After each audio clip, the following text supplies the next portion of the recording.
Hi and welcome to Healthy Life Hacks. I'm Jennifer Jefferies, the present-day wise woman, a realistic naturopath coming to you from the surfing beaches of Australia. This podcast is for those of you who are wanting to really rock your life and health and live from a place of prevention. Let's get into today's episode. I find humans so damn interesting. I do. Did you know that we can have upper limits on our health, our happiness, our wealth, anything? So what's an upper limit? Gay Hendricks in the book, The Big Leap, he says it as, it's a subconscious self-sabotage that happens when we taste something great, be it promotion, financial windfall, a great relationship, or any other means of success, and we sabotage it. Oh, how crazy is that? Do you know what the crazy thing is? When I read that book a bunch of years ago, I actually realized that I had upper limits around my wealth and I had upper limits around my happiness. So I want to talk about that in this podcast, what it's like to be human and notice and then move through our upper limits. So let's go. So it's pretty common knowledge that we know that as human beings, we are built, we have that tendency, that focus, that thing in life that defaults us to always be looking for what's wrong in life. And we do it because from an evolutionary standpoint, this was this built-in ability to look like, what? Where's the dinosaur? Where's the dinosaur? We were always looking for danger and stuff to make sure that we could survive.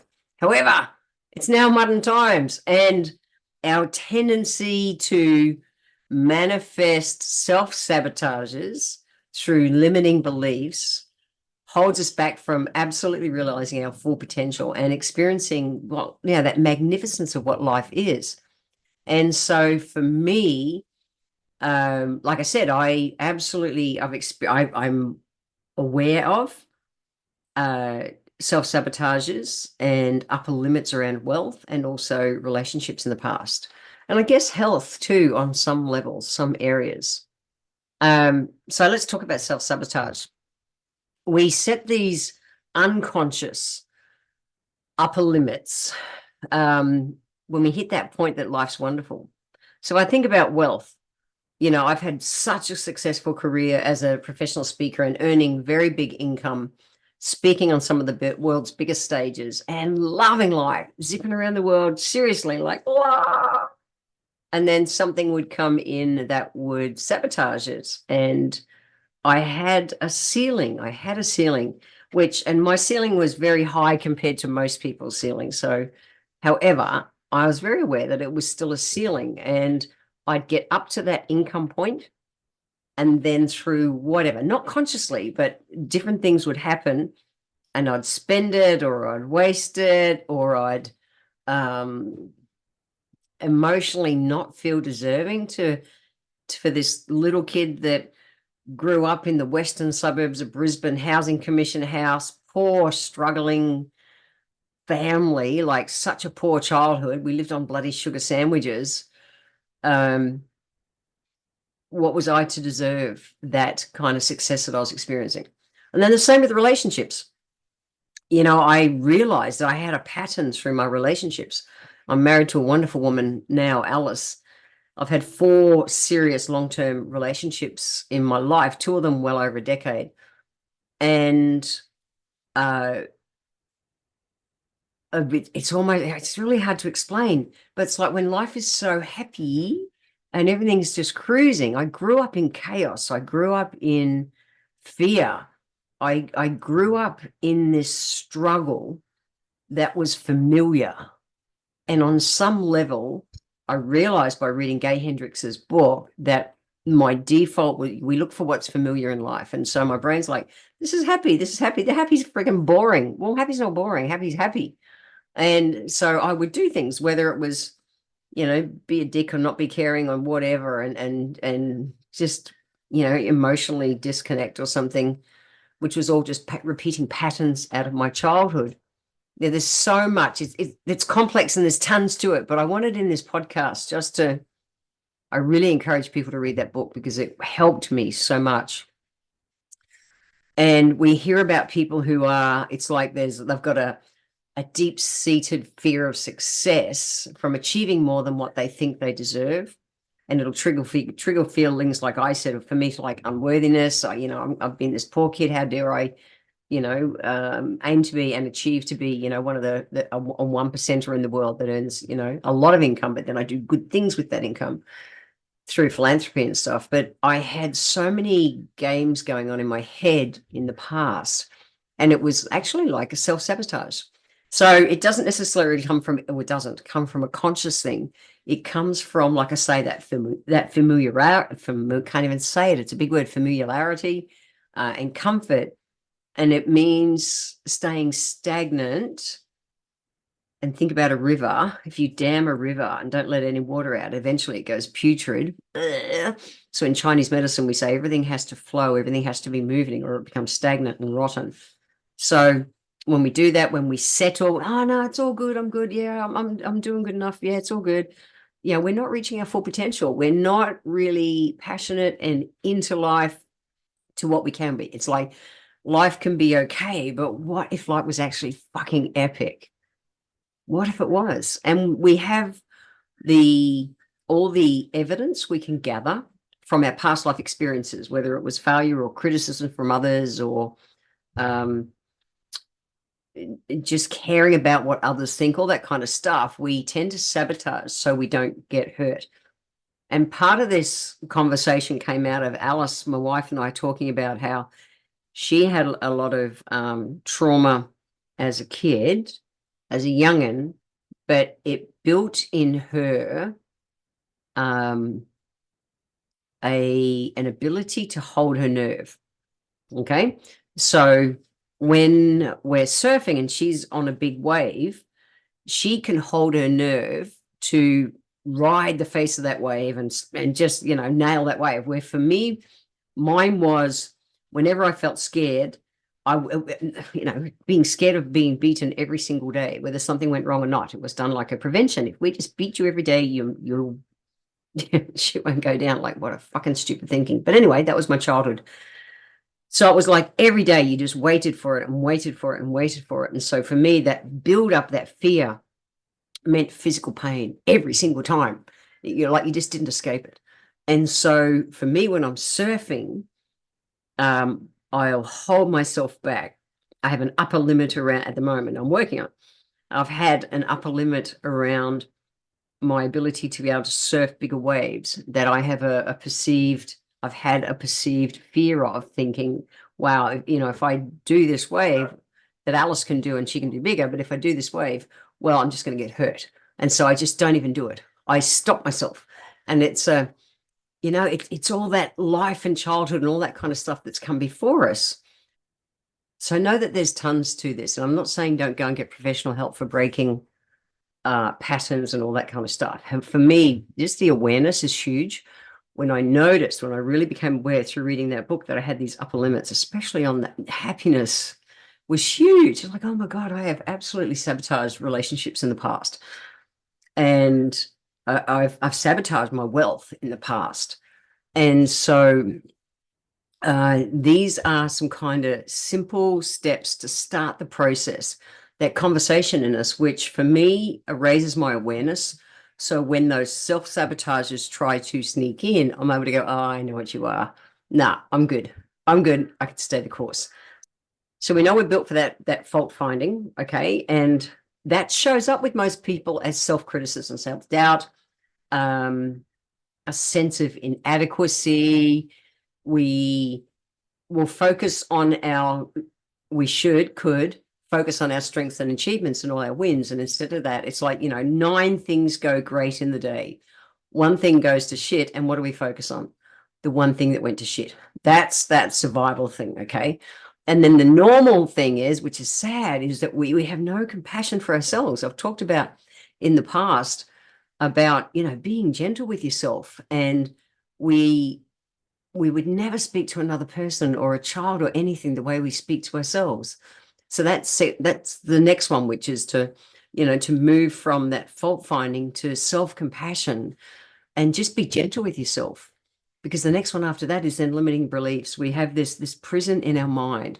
So with that fault finding that we naturally do, the limiting beliefs we put on ourselves further dig in what's wrong with our lives. And so even things that, simple things.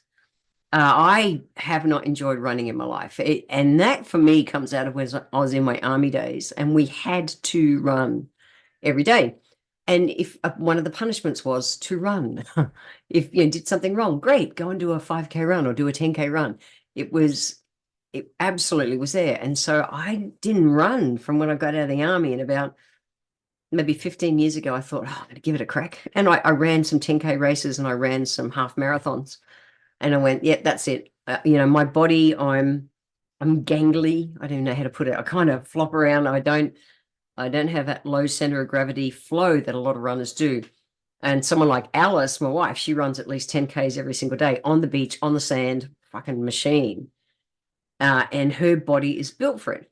And so, but me saying my body is not built for running is a limiting belief. So I'm in a prisoner in my own mind when it comes to my exercise.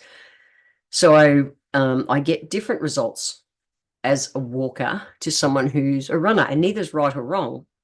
However, just even having that awareness, we can then go and start to work on and change our beliefs, because a belief is just a thought that we have over and over and over and over and over. I believe I can't run. Great. Guess what?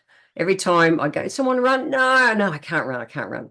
And it is just simply a limiting belief. And we can stop that self-sabotage because it ripples through so many areas of our lives, which is the next one, break that ripple of self-sabotage. And if we can, the sooner we stop it, we can create it start creating a different thought process and break it. And I just lately, I went, I want to get back to running. And so I'm doing my version of the Cliffy Shuffle. I'm building up to it and getting used to it and learning how to run better so that it's not as uncomfortable as it's been in the past. But while I have that self-sabotaging upper limit that I can't run, well, I'll never run. Why? Because I was comparing and self-criticizing, comparing myself to other people who do run more comfortably than me. Thing is, I've never learned how to run. It was just in the army. It was just run. And then your punishment is to run. So I had a lot of negative beliefs around that stuff, which then put into me, oh, you don't run. You're not a runner. Well, I can be a runner. I just need to learn how to run properly. So instead of embracing challenges and these moments that are kind of opportunities to grow that are sabotaging us, what if we embrace the challenges this is a super cool, good thing, opportunity to grow. And it's just our mindset. It's a tiny tweak. It's like, yeah, it's the same thing. No, it's not. One is like, for me, this sucks. It's hard. It's easier for me to not be a runner than go through the process of learning how to be a runner. Okay, because the not being a runner is familiar. It's easy. Yeah, just go for a walk. Versus learning and going through that, the body adjustments as my body learns how to be a runner. No, I don't want to go and run ultra marathons or anything, but I'd like to, if I choose, be able to go for a run. But I need to move that upper limit that's stopping me from it. And it's just all in our brains. It just is. And the comparison and everything is what sets up that self-sabotage. So being gentle with myself is a big part of it, challenging that limiting belief. And so there has to be the willingness to change. It has to be that I want to run versus someone saying, Jen, you should run, get out there and run, all that kind of stuff. It has to be willing within us. Otherwise, my brain's still going to go back to the fact that it's like a punishment. So when something's coming up, or how to use this, I use those kind of little processes.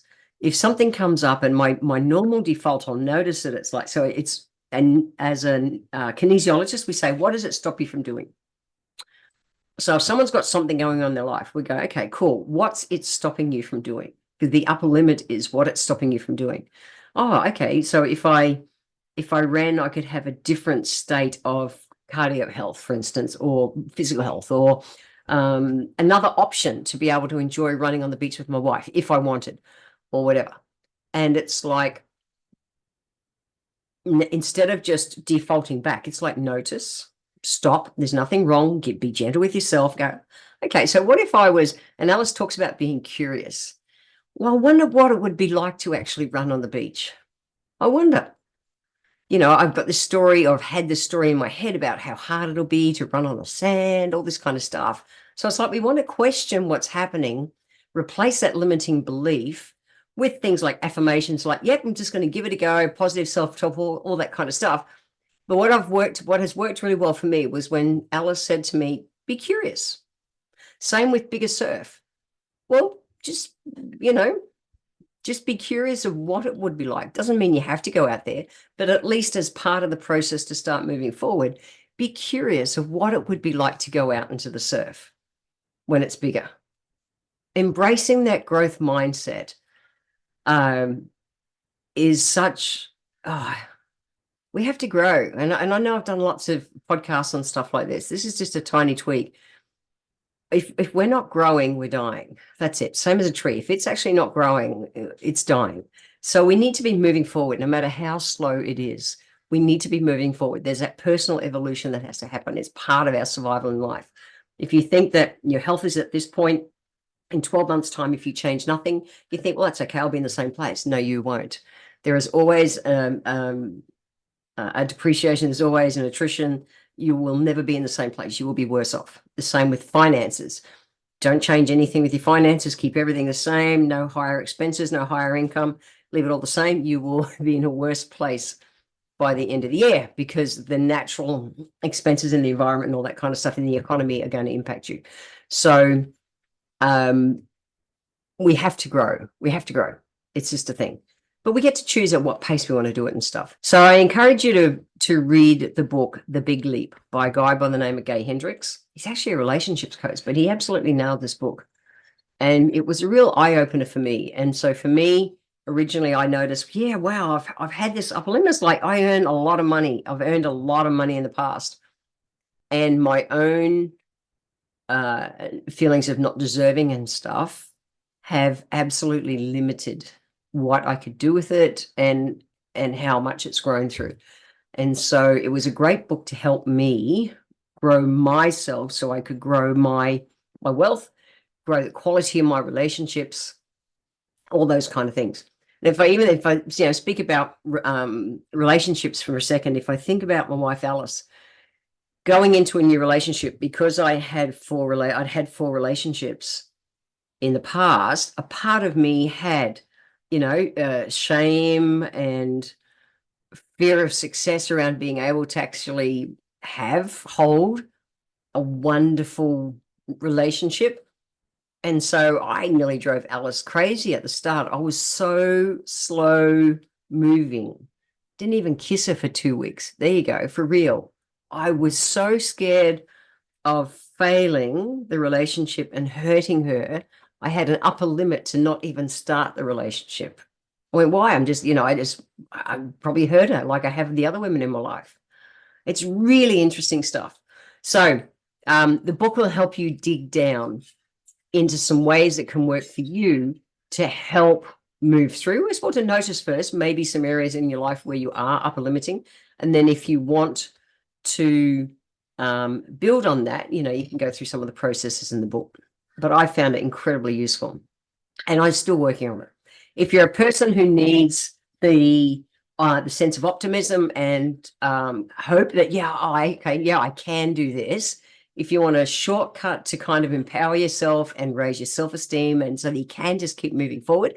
And if you're into aromatherapy, essential oils have physical uses and emotional uses. And this comes from my work with my book, The Aromatherapy Insight Cards, where I work all on the emotional side of the imbalances. And that comes out of my work for decades working as a kinesiologist. And so grapefruit essential oil is one that helps us to have optimism and to remove self-doubt. Lemon we use when we want to respond, when we're responding irrationally. It's kind of just like, it's over the top. It's extra angry. It's extra frustrated. It's extra sad. It's when it's that over the top emotion, that's lemon essential oil. We use that to bring it back into balance so we can think and respond rationally. And then fennel essential oil moves that fear of failure and helps us stand in very grounded confidence. And it helps us take our place in the world and go, yeah, I can do this and I deserve it. So those 3 essential oils, actually, they make up my Move Your Butt blend.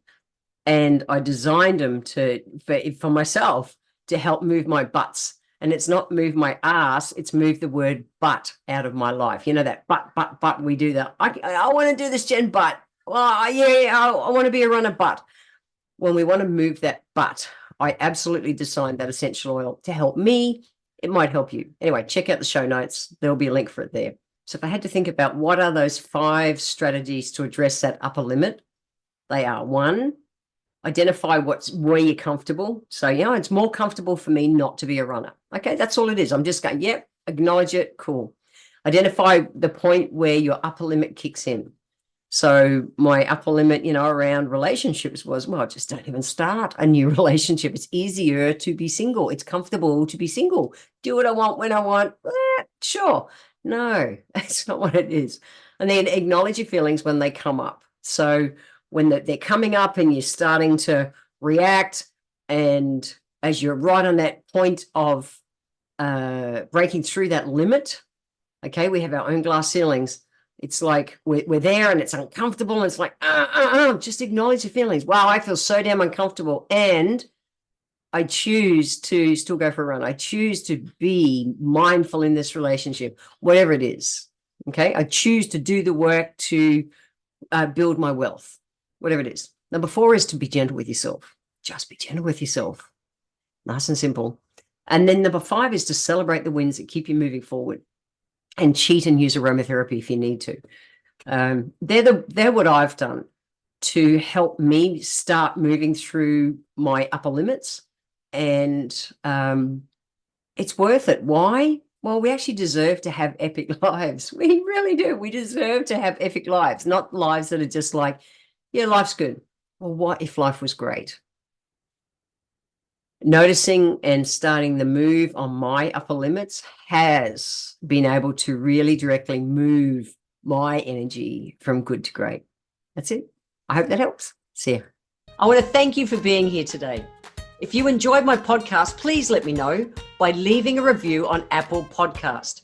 Every month, I draw one lucky person who leaves a review, have a free 1-hour consultation with me.